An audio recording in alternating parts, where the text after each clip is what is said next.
Thank you so much for joining us for video 2 of our inbound marketing series. I'm so glad that you found us, and hopefully these videos can help you unthink the way that you view traditional marketing.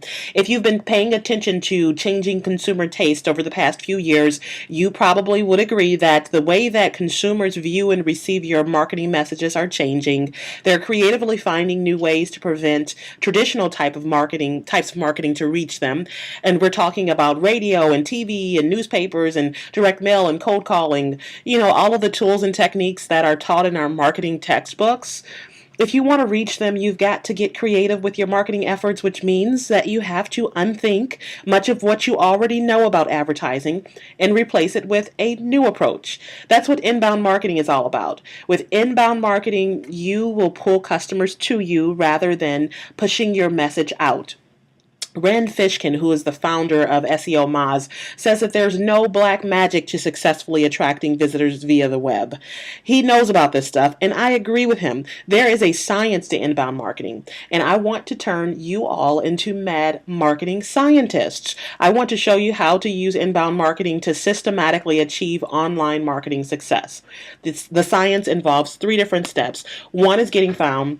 2 is converting. 3 is analyzing. Today we're going to discuss the first step, which is getting found online. As always, I want to encourage you all to be smarter than the average marketer. Go and check out those videos in the Resource Center at www.edit-ability.com. So first, getting found online, it's a pretty simple concept, but it can be tricky to execute. Today, consumers start and end their shopping experiences by looking on the web. They're looking at search engines and blogs and social media. In fact, 79% of adults in America use the internet. 66% of them spend more than 3 hours a day online. That's a lot of time. And 78% of them actually conduct product research online. So they're searching for products, they're searching for services and businesses just like yours. The goal is for you to be found by them when they come looking for you. Every single month, I think the stat is that 10.3 billion searches are conducted on Google alone, not just any other search engine, just Google by itself. So this, my friends, this is your new business card. You need to be found online by consumers. You need to be found by the people that are already searching for your products and services. You need to get connected, or you need to be matched to the right people. The way that you do this is by creating what I call marketing gravity. Now, first of all, the opposite of marketing gravity, I think, is marketing entropy. And that's exactly what most businesses do with their traditional marketing. Marketing entropy is a state of disorder. It's a state of chaos, and it's where things are disconnected. So what does it mean to create marketing gravity? Creating marketing gravity is the process of turning your website into a strong magnet that attracts and pulls your targets in. Your online forces are everywhere that your target audience is, and they simply cannot resist your magnetic pull, because you're really able to connect with them and you're able to engage them with your content. Maybe it's the conversations that you're having on other blogs, or perhaps it's the conversations that you're having through your social media networks, or maybe it's the traffic that you're getting from search engines. Whatever is the case, you're actually pulling them in. You're creating a gravitational pull. And once they actually get to your website, the work doesn't end there. You're actually creating more compelling content that's centered around them. You're connecting to them with the blog. You're interacting with them via comments. You're using your content in a way to get them stuck in your web. And that web is a great analogy. I hope you see how this works. Marketing entropy, or outbound marketing, is about pushing your message out.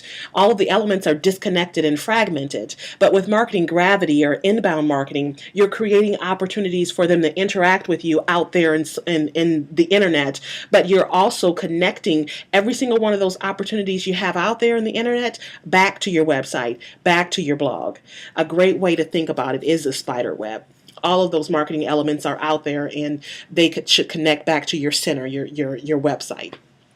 So how do you actually go about creating marketing gravity?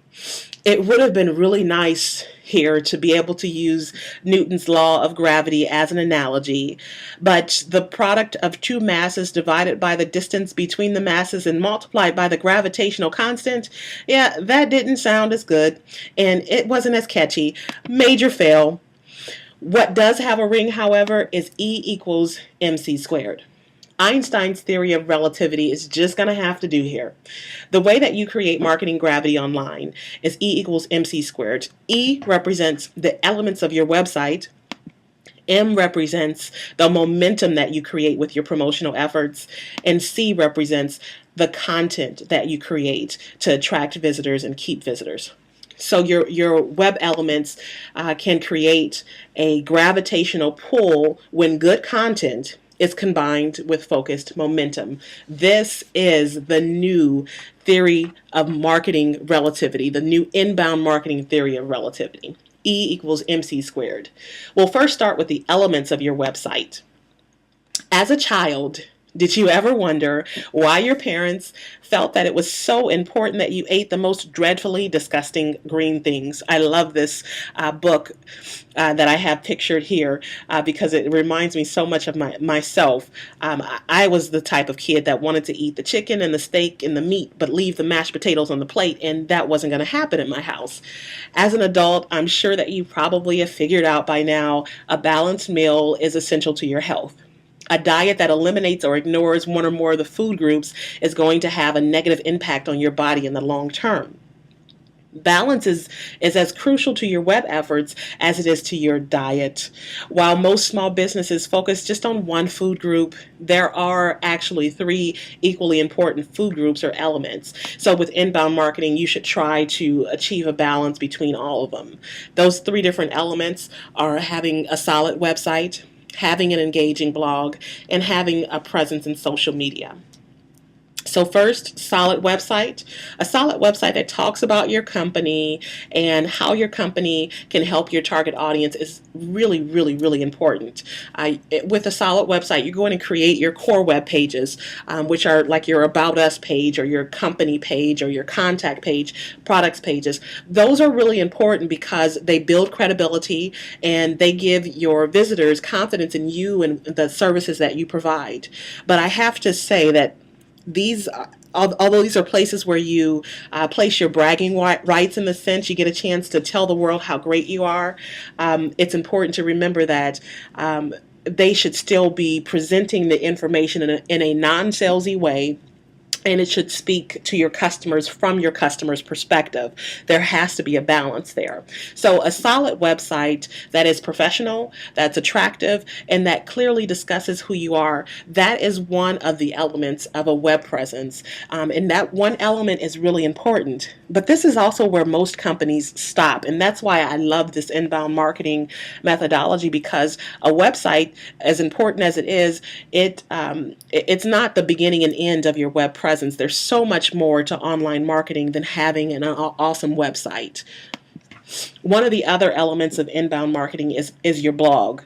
Your website should also have what I call a human element to it. Visitors need to know that there is a real human working, or humans working for your company. And a blog does that. It humanizes the company. It allows them to connect with you as a person. You can speak about topics that are of interest to your audience in a less formal and a more friendly manner. You'll even be able to converse directly with them with comments and things like that.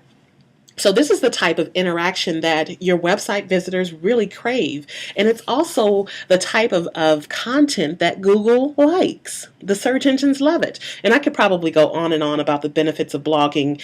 In fact, I need to create another video because and that will give me the opportunity to go on and on. But I just can't tell you how awesome it is to collect immediate feedback from your customers and your potential customers with the blog. You get a chance to directly hear the voice of your customer, and it gives you insights that you never would have had otherwise. Another element that your social, or that your web presence needs to have, is social media. You need to be out there. There are conversations going on. You need to be out there on the relevant networks where your targets are. Your company needs to be accessible, and you need to attempt to reach out and get insight into their world. Once you have the elements, the next step is to turn it on with content. I think about content in the same way that I think about candy. I am a sugar baby. I love sugar, and I've had a sweet tooth since I was very young. Halloween's right around the corner, and I can't wait to get out there and actually go trick or treating with my daughter, of course. Use her as an excuse. But I crave candy in the same way that visitors crave content. My requirements for candy is that one, it's sticky. Secondly, I need lots of it. And thirdly, I need to have variety in my candy selection. And these are very much applicable to your own content strategy. First of all, your web content needs to be sticky. It needs to connect with and resonate in the minds of your website visitors. This might mean telling vivid stories or explaining things in a creative way, but you have to connect. This also means developing content that is so compelling that they come back again and again. You don't want your website to be a one-hit wonder. You should always be creating content with the next person in mind. This is not something that you really think about when you're creating website content. You're thinking about it as me, somebody behind the website speaking to a customer. A one-to-one relationship. But if you think beyond that one-to-one relationship, that's where the real power comes in. If you focus on creating something that's so compelling that your visitors will want to share it within their networks or with somebody else, that's the power.